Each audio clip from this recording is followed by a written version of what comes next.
সুপ্রভাত বন্ধুরা, কেমন আছো তোমরা সবাই? আশা করি তোমরা সবাই অনেক ভালো আছো আর আমরাও বেশ ভালোই আছি। আমি বিউ আর আমার সাধারণ ঘরকন্যা চ্যানেলের আবারও একটা নতুন ব্লগে তোমাদের সকলকে জানাই মিষ্টি ওয়েলকাম। তো চলো তোমাদের সাথে নিয়ে শুরু করে দিলাম আজকের নতুন ব্লগ। সকালে ঘুম থেকে উঠে কিশমিশ ভেজানো জল খেয়েছিলাম আর তার আগে বাইরের সমস্ত বাসি কাজকর্ম কমপ্লিট করে নিয়ে বাসি কাপড়টা কেচে নিয়ে একদম যেন তো ড্রেস পরে রেডি হয়ে গিয়েছিলাম মেয়েকে পড়তে নিয়ে যাব বলে। তো যাই হোক, পড়তে দিয়ে এসে আবার একটু আর কি টুকটাক কাজ যা ছিল করে নিয়েছিলাম। দেখো গরম গরম চা আর তাতে বিস্কুট চুবিয়ে খেয়ে নিচ্ছি এখন। আর তার সাথে সাথে সকালের কাজের এনার্জিটাকেও ডাবল করে নিচ্ছি। সকালে ঘুম থেকে ওঠার পর আমাদের প্রত্যেকেরই কিন্তু একটা শরীর চর্চার প্রয়োজন হয়, যেটা কিন্তু এখন আমি সেভাবে আর করে উঠতে পারছি না। কারণ হচ্ছে এই মেয়েটাকে সকালে নিয়ে পড়তে নিয়ে যেতে হচ্ছে, আর পড়তে নিয়ে যেতে গেলেই কিন্তু ওই যেটুকু টাইম আমি বাড়িতে থাকবো না সেইটুকুর কাজ কিন্তু আমাকে আগে থাকতে গুছিয়ে রেখে যেতে হচ্ছে, জানো তো। কারণ হচ্ছে বাড়িতে ফেরার পর এসে দেখবো আবার সেই কাজের পাহাড় হয়ে আছে। তো সেই কারণেই আর কি, তো মেয়েটাকে পড়তে নিয়ে যাব যেহেতু, তো সেই কারণে আর যোগাটা হচ্ছে না।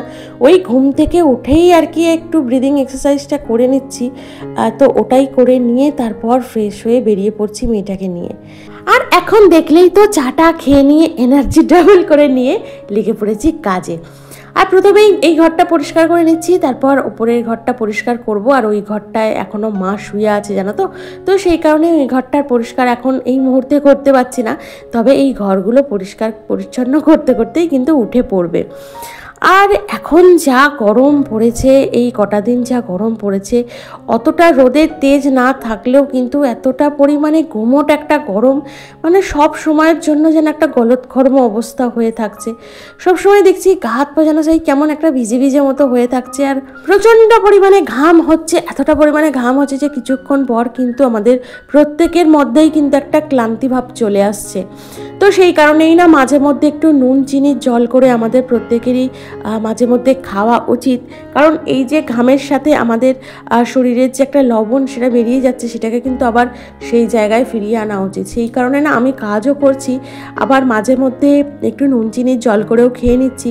আবার জানো তো একটু ওআরএসও নিয়ে এসে রেখে দিয়েছি ঘরের মধ্যে।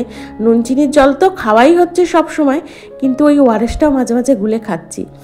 আর এদিকে তো দেখলেই বিছানাটা গোছানো হয়ে গেছিলো, আর ওইদিকে টিভির কাজটা মানে আর কি সবটাই পরিষ্কার করে নিয়েছি। আর এদিকে সোফাটায় মানুষ বসবে কি ও রেখে দিয়েছে, তার মধ্যে একটা ছোট বক্স, একটা খাতা, সুদলের স্প্রে বটলের একটা ঢাকনা, মানে এই সমস্ত কিছু রেখে দিয়েছে। আর ওই ফুল তৈরি করছে, এখন কি করবে ভগবানই জানে। তো কত যে কাগজ কেটে কেটে ফুল করছে, আর হচ্ছে তোমার সারা ঘরে কাগজ কুচি আর কি, মানে কাগজ কেটে কেটে করছে আর কাগজ কুচিয়ে কুচিয়ে মানে ভর্তি করছে, জানো তো। তো কি বলবো বলো, কিছু বলার নেই। এখন স্কুল নেই, পড়াটা যদিও সেভাবে শুরু হয়ে গেছে, তো স্কুলটা নেই, তো বাড়িতে থেকে ওই লুচিকে নিয়ে আসছে, একবার করে ফুল তৈরি করছে, এই সারাদিনে করছে, জানো। তো মাঝে মধ্যে যখন আমি আবার রেগে যাচ্ছি তখন কিন্তু আবার নিজেই দেখছি ফুলগুলো আর কি মানে ঠিক করে গুছিয়ে রেখে দিচ্ছে। যেখানে কাগজ আর কি গুছিয়ে চারিদিকে ভর্তি করেছিল সেইগুলোকে আবার তুলে বাইরে ফেলে দিচ্ছে। তো এই চলছে আর কি সারাদিনে ঘরের মধ্যে, যেখানে সারাদিনে আমি কাজ করতে করতে হয়রান হয়ে যাচ্ছি। একদম কাজ করতে করতে জানো তো ঘেমে পুরো স্নান করে যাই। আর শুধুমাত্র এই কারণের জন্যই কিন্তু আমি গরমকাল একদম পছন্দ করি না। গরমকালে তুমি একটু কাজ করলে কি না করলে একদম ঘেমে স্নান করে যাবে, তারপর মানে অল্পতেই একটা ক্লান্তি বোধ চলে আসে, যেন মনে হয় ওফ আর পাচ্ছি না, মানে একটু বসে যাই বা একটু শুয়ে পড়ি, এরকম একটা ভাব চলে আসে। আসলে এতটা পরিমাণে ঘাম হয় আমাদের, পুরো এনার্জিটাই কিন্তু ওইখানে নষ্ট হয়ে যায়। সেখানে শীতকালে আমি অনেকটা বেশি পরিমাণে কাজ করতে পারি, সেই জন্য না শীতকালটাকে আমার খুব বেশি পছন্দ হয়। হ্যাঁ, শীতকালের বেলা ছোট, একটু কাজ শুরু করতে দেরি হয়। আর যাই হোক, এরকম মানে আর কি গরমকালের মতো এরকম একটু কাজ করেই একটা ক্লান্তি বোধ এটা তো আসে না। মানে গরমকালটা এতটাই পরিমাণে আমার কাছে বিরক্তির কাল, কি বলবো। আর যেহেতু আমি বেশি পরিমাণে ঘামি, সেই কারণে না কোনো জায়গায় মানে নিমন্ত্রণ থাকলে একটা কোন মানে আর কি ড্রেস পরবো, কোন জামা পরবো বা কোন কাপড়টা পরবো সেটা নিয়ে না মানে ভয়ঙ্কর চিন্তায় পড়ে যাই। কারণ যাই পরবো সেটা পরেই আর কি প্রচণ্ড পরিমাণে গরম হবে, ঘাম হবে। তো সেই কারণে একদম আমার গরমকাল পছন্দ হয় না। আমার মানে শীতকাল সত্যি বলছি পছন্দ হয়, কিন্তু অনেকে বলে থাকে যে যারা কুঁড়ে, যারা অলস, তাদের পক্ষে নাকি আবার শীতকালটা বেশি পছন্দের। মানে একটা যুক্তিহীন কথা এটা আর কি।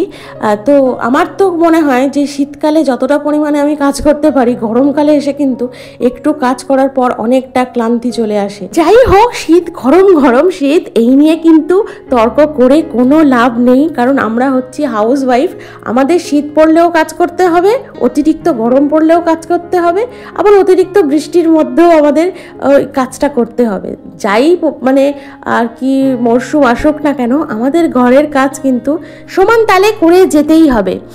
আর সেই কারণেই জানো তো, এই গরমের দিন বলো বা শীতের দিন বা বর্ষার দিন, যেই দিন আসুক না কেন, আমরা যদি সকালে উঠে একটা টার্গেট করে নিই যে এই টাইমের মধ্যেই কিন্তু আমি কাজটা শেষ করব, তাহলে কিন্তু আমার মনে হয় সেটা সম্ভব। কারণ তুমি দেখবে যে তোমার যদি কোথাও বেরোনোর থাকে বা তোমার যদি কোথাও যাওয়ার থাকে, তখন কিন্তু আমরা সেই সময়টা একটা টার্গেট করে নিই যে আমি এই টাইমটা বেরোবো, তার এই টাইমটার ভিতরে কিন্তু আমাকে সমস্ত কাজ কমপ্লিট করে নিতে হবে। তো সেক্ষেত্রে কিন্তু আমাদের কাজটা কমপ্লিট হয়েও যায়। এমনি আমরা সাধারণ দিন যখন বাড়ি থাকি, তখন কিন্তু সেই কাজটা করতে আমাদের সারা দিনটাই, প্রায় দিনের অর্ধেকটা সময়ই লেগে যায়। তো সেই কারণে যদি আমরা একটা টার্গেট করে এগোই সকালে কাজের দিকে, তাহলে কিন্তু সেই কাজটা আমাদের মোটামুটি শেষ হয়ে যাবে সেই সময়ের মধ্যে। এবার সময়ের মধ্যে তুমি যদি কাজ শেষ করতে চাও, তাহলে কিন্তু তার একটাই অস্ত্র, সেটা হচ্ছে ভোর ভোর ঘুম থেকে ওঠা, মানে অনেকটা সকালে ঘুম থেকে ওঠা। আর প্রত্যেক দিন সকালে 5টা থেকে 6টার মধ্যে যদি আমরা ঘুম থেকে উঠে সমস্ত কাজ শুরু করে দিই, তাহলে কিন্তু আমার মনে হয় সময়ের কাজ সময়ের মধ্যে শেষ হয়ে যাবে। আর হচ্ছে একটা টার্গেট করে নিতে হবে যে আমি এই কাজটা মানে 10 মিনিটের মধ্যে করব, বা এই কাজটা আমি 1 ঘন্টার মধ্যে করব, রান্নাটা আমি 1 ঘন্টার মধ্যে সারবো। তো এইভাবে যদি আমরা একটা নিয়ম করে নিই, তাহলে কিন্তু আমাদের কাজটা কিন্তু অনেকটাই সহজ হয়ে যাবে আর অনেকটা তাড়াতাড়ি শেষ হয়ে যাবে। আর এদিকে দেখো, আমার স্নানটাও কমপ্লিট হয়ে গেছে আর ঘরের সমস্ত কাজকর্ম করে নিয়েছি। আর যেহেতু এত গরম, তো ওই রুটির দিকে আজকে আর যাওয়া হয়নি। আজকে ওই ছাতু মুড়ি এইসবই খাওয়া হয়েছে আর কি। তো যদিও এখনও আমার মানে কি টিফিনটা কমপ্লিট হয়নি, কারণ হচ্ছে আমি স্নান করেছি আজকে আর পুজো করব। তো অনেক দিন পর আজকে পুজো করব, সেই কারণে স্নানটাও তাড়াতাড়ি করে সেরে নিয়েছি। ওই ভাবলাম যে বেলার দিক করে আর স্নান করব না, যেহেতু আজ পুজো করব তাই তাড়াতাড়ি করে স্নানটা সেরে নিলাম। আর জলখাবারের এদিকটাও কিছু করা হয়নি, মানে রুটি এইসব কিছু করিনি, ওই ছাতু মুড়ি এইসবই খাওয়া হয়েছে আর কি। তো মেয়েটাও মুড়ি খেয়ে নিয়েছে, মানে ঘরের প্রত্যেকজনই আর কি আজকে মুড়ি খেয়ে নিয়েছে। আর আমি ওই জলখাবার করব যখন একটু মুড়ি খেয়ে নেবো। তো ভাবলাম আগে স্নানটা করি, কিছু কাচাকুচি আছে সেগুলো করে নিয়ে, স্নান করে নিয়ে একদম পুজো করে জলখাবার খেয়ে তারপর কিন্তু রান্নার দিকে যাব। তো সেই হিসাবে স্নান করে নিয়েছি, ছোট্ট স্কিন কেয়ার যেটা আমার থাকে সেটাকেও কমপ্লিট করে নিয়েছি। আর দেখো এখন চলে এসেছি ঠাকুরের কাছে পুজো করতে। ও বিশ্বাস করো, এত শান্তি লাগে না পুজোটা করার পর। সকালে আর কি সব কাজ করি, তারপরে যখন আমি পুজোটা কমপ্লিট করি, তখন কিন্তু মনের মধ্যে একটা আলাদাই আর কি শান্তি আসে, যেন মনে হয় আমার সমস্ত কাজ এই বুঝি এই মুহূর্তে কমপ্লিট হলো।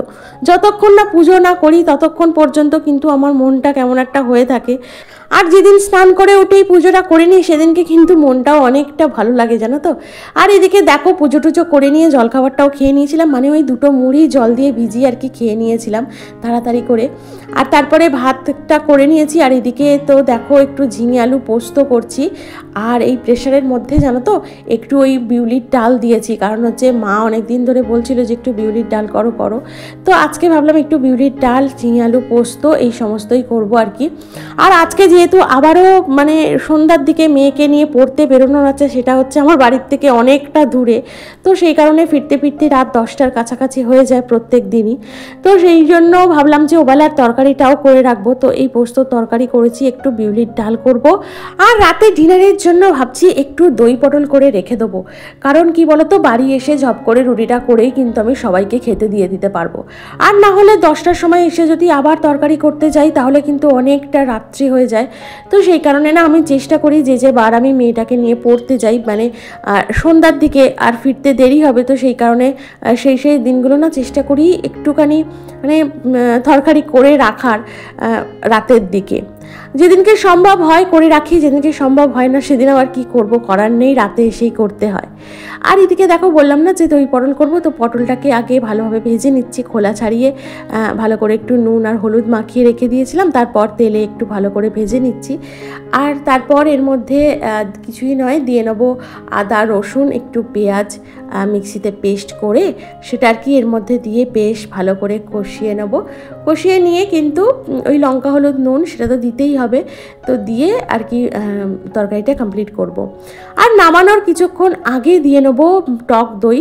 ফ্রিজে খুব সামান্য পরিমাণেই টক দই আছে, তো সেটাকেই ওই মিক্সিতে ফেটিয়ে নেব। ফেটিয়ে নিয়ে আর কি মানে নামানোর আগে আর কি ওটাকে দিয়ে নামিয়ে নেব।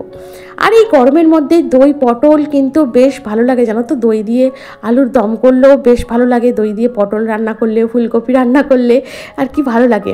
আর রান্নার মধ্যে যদি একটু টক দই পড়ে না, সেই রান্নার স্বাদটাই কিন্তু অনেকটা পরিবর্তন হয়ে যায়, মানে অনেকটা চেঞ্জ হয়ে যায়, আমি এটা খেয়াল করে দেখেছি।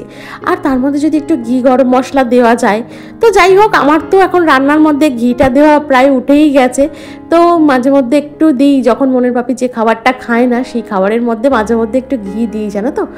আর হচ্ছে তোমার একটু গরম মশলা দিই নামানোর আগে।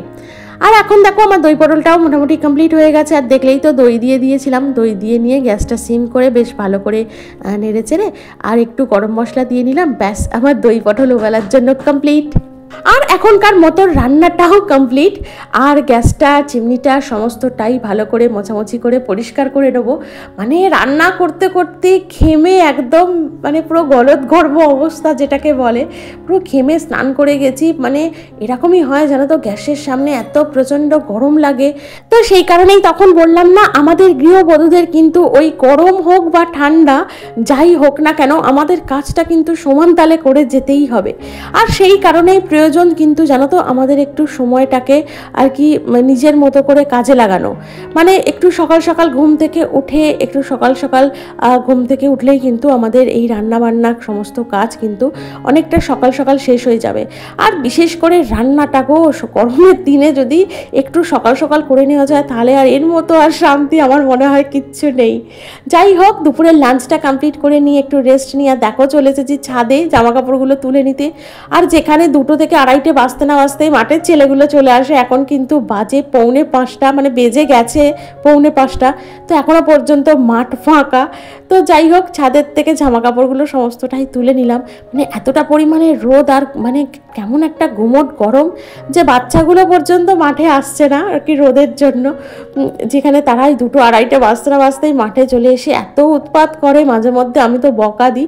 যেহেতু মাঠের সামনে বাড়ি না, দুপুরের দিকে একটু না শোবো যে ওদের চিৎকার চেঁচামেচির চোটে একটু ঘুম হয় না।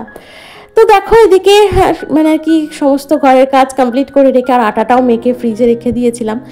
আর এদিকে মেয়েকে নিয়ে বেরিয়ে পড়েছি, মেয়েকে নিয়ে যাচ্ছি পড়ার দিকে আর কি, গন্তব্যে। আর ট্রেনে উঠে একটু শান্তি হলো, কারণ যেখানটা দাঁড়িয়েছিলাম সেটা হচ্ছে একদম গেটের সামনেটা।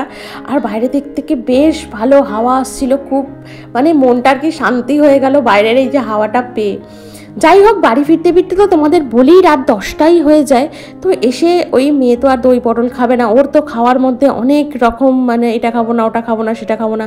আর রাতে এসে খাবো না শুনতে ভালো লাগছিল না, যেটা মানে খেলেও একদম চুপচাপ হয়ে যাবে, চুপ করে সেইটাকেই তৈরি করে দিয়েছি। কারণ আর আমি নিজে ভালো লাগছিল না জানো তো এই গরমের মধ্যে। তো ওকে ওই যে ডিমের একটা অমলেট করে দিলে কিন্তু চুপচাপ খেয়ে নেবে, আর মানে কোনো শব্দ করবে না মুখে। তো ওই ডিমের অমলেটটা দিয়ে দিয়েছিলাম, রুটি দিয়ে দিয়েছিলাম, আর বললাম মিষ্টি খাবি, বললো খাবো না। ঠিক আছে, তাহলে এই দিয়েই তুমি খাওয়া দাওয়াটাও কমপ্লিট করে নাও। আর আমাদের এই যে দই পটল আমি বেড়ে নিচ্ছি সবার জন্য আর কি। আর বাড়ি ফিরতে ফিরতে যখন রাত 10টা হয়ে যায়, তখন কিন্তু বিশ্বাস করো বাড়ি ফিরে আর তখন ইচ্ছা করে না যে রুটি কটা করি। যদিও আটাটা মেখে বললাম না ফ্রিজে রেখে যাই, শুধুমাত্র এই কারণেই যাতে আমি বাড়ি এসে তাড়াতাড়ি করে রুটিটা করে নিয়ে আর কি সবাইকে খেতে দিয়ে দিতে পারি। কারণ এই যে বাড়ি এসে 10টায় তো এক ফিরি, তার মধ্যে ফ্রেশ হতে আর কি এই সব মানে চেঞ্জ করতে করতেই মোটামুটি 10-15 মিনিট চলেই যায়। তো তারপর যদি আমি এসে আটা মেখে রুটি করতে যাই, সেটা কিন্তু হয়ে যাবে আরও অনেকটা লেট। আর জানো তো প্রয়োজন ছাড়া কিন্তু আমি ফ্রিজের মধ্যে আটা মেখে এভাবে রাখিও না। তো চলো, এই হচ্ছে আজকে আমাদের রাতের ডিনার। আর দুপুরের একটু আলু পোস্ত আছে, ওটাকেও নিয়ে নেবো সাথে। তো চলো আমরা রাতের ডিনারটা কমপ্লিট করে নিই, আর ভিডিওটা এখানেই রাখি। তোমাদের যদি ভালো লেগে থাকে অবশ্যই একটা লাইক করো, কমেন্ট করো, আমার চ্যানেলটিকে সাবস্ক্রাইব করে আমার পাশে থেকো প্লিজ। দেখা হচ্ছে তোমাদের সাথে পরবর্তী ব্লগে। Tata, good night.